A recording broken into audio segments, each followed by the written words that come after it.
and welcome to the Chainsaws TV. Monday evening, first of 3 interviews this week. This one, I'm at Ayworth Park, home of Hull Road Rangers. You know the chairman. He's here to have a few words. Please welcome Darren Sunley. How are you doing? Hiya. How are you doing? I'm alright, thank you very much. Right, just tell a little bit about yourself. You're from Knaresborough. I am indeed, yeah, originally from Knaresborough. I moved to Hull probably, must be about 15 years ago now, to actually work for KC. So I'm an ex-KC employee, and that's what sort of brought me to the area. And I've been here ever since. And how long have you been involved with Hull Road? This is my 5th year at Hull Road, obviously brought on originally by Lee Myers. Through sponsorship, to be fair, a bit of telecoms involved. Did a phone system for him at McAlson's, and we got talking about football, and that's where it started. Was this your first club, or was you in any other club? Nope, first club, first involvement with football, as many people probably realised in my first couple of years. Learned a lot since I've been here, but yeah, it was a sponsorship side that's what sort of brought me in, and obviously issues that Hull Road had at Dean Park previously was where sort of Lee and the committee asked me if I could get involved and sort of help them out back then. So, all the changes, why has all the changes happened? I mean, going from one club to the other and vice versa, and... What do you mean by changes? Do you mean from us moving ground originally, or do you mean management? Well, we'll start off with the management side. I think this year, if that's what you're specifically asking about, obviously last year we had, it wasn't a good season, performance-wise. Don't take anything, away from Bill and Andy. They did what they did with what they had really at the time. So there's, for me, I still see them as good friends.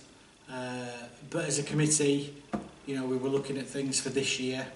I gave Andy and Bill my word that they would get the full season last year. And there's times on social media where people will post all sorts of rubbish, as you've seen.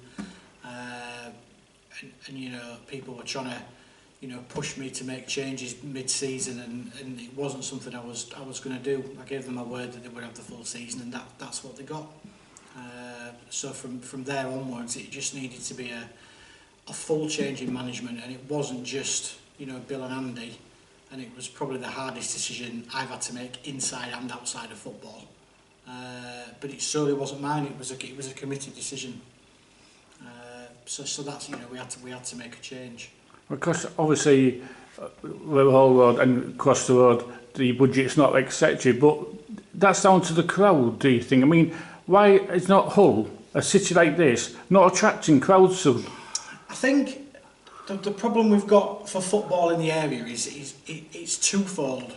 The first one is we don't get enough people down to games. And that's the same for every club that's in this area. They can say what they like on social media, they can say they've got hundreds of people. The reality is that they don't, because it's just not supported enough. People have had ideas to change it and get people in, and we've tried all sorts of things to try and do that. And I think it's mainly lack of support from certainly the bigger clubs. I've said all along, Hull City should be supporting local football. There should be some input between Hull City and the local clubs. And they do have some connections with other clubs, outside of the area, which to me is just madness. So we don't get enough people down, but that doesn't make a massive difference to if we're specifically talking about first team players, because you need a lot of people down to be able to cover your costs, pay the refs and all that sort of stuff.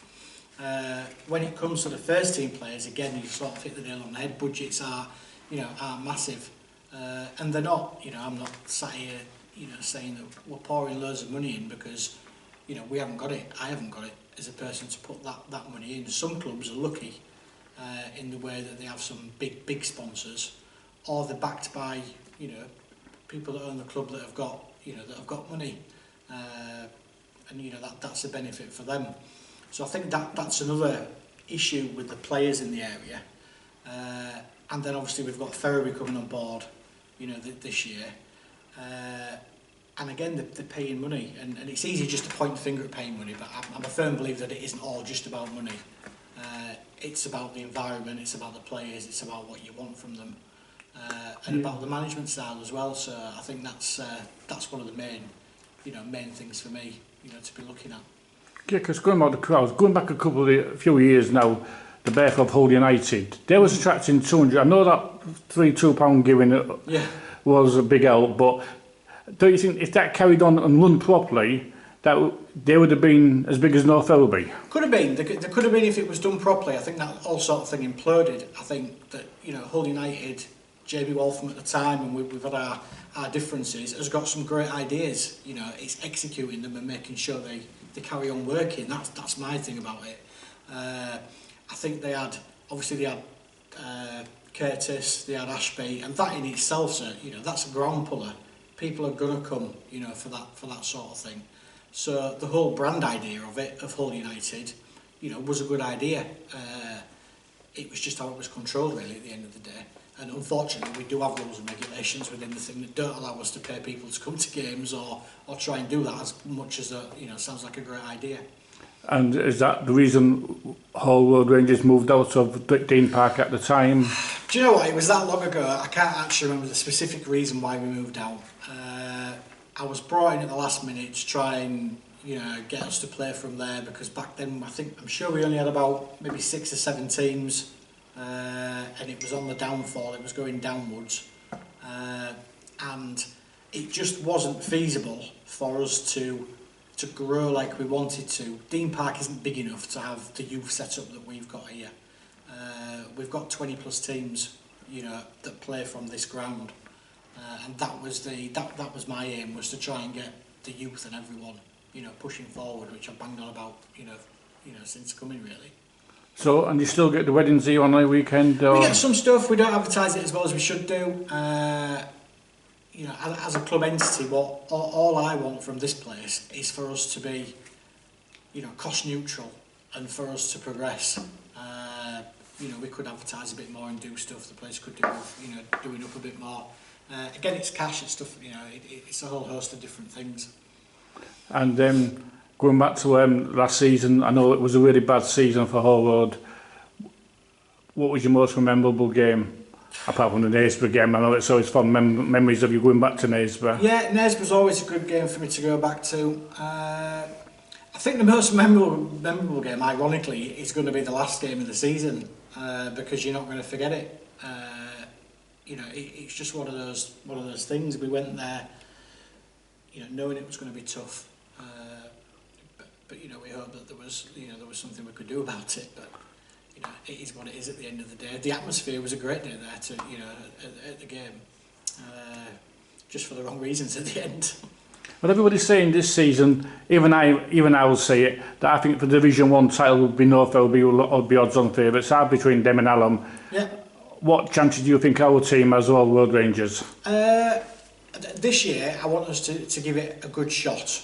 So I want us to be performing where we need to perform. Leon and Chris have done a great job, previously, without any budget at all. We've got a little, expense budget coming in for players, and I think we'll give it a good crack. We've learnt a lot from last year, certainly within the club as well. So it's not just about playing the youth and bashing them forward and doing that, because it is very difficult for those players to be able to maintain against clubs that are paying 1,500 quid a game. And I believe the playoffs are back as well, aren't they? And the playoffs, so there's playoffs in this. I think 4 go up this year. If I'm right, I might be wrong. So I think we'll give it our all. As for Ferriby, I try and just forget that side now. Ferriby are Ferriby now. They've come in again. I've got my views on where they've been put in, because they are a brand new club. I know that they're going by the Ferriby name, but it is a brand new club. Should they have started in Humber Prem? Possibly, I think they should have done.